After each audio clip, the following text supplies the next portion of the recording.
Dahil nga sa lubhat at malaki ang sugat na natamo niya sa atake ni Pariston. Si Pariston, si Lumi at Crollo ay buo pa rin ang lakas.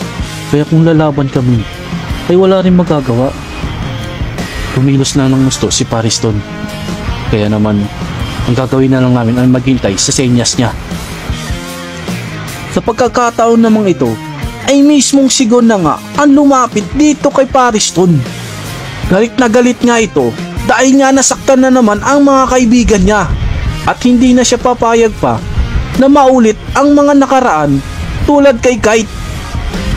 Umanta ka. Kon, ikaw pala, kamusta ka naman? Mukhang malaki ng pinagbago mo simula nang huli tayong magkita. Hindi nga sumagot si Gon sa pagkakataong ito dahil nga ang nasa isip niya ay tapusin nga itong si Pariston. Tatapusin kita, Pariston! At walang kaabog-abog ay hinagis niya nga lang itong si Pariston. Nag-iba lang ang itsura niya. Ganun na siya kalakas. Anong klaseng kapangyarihan meron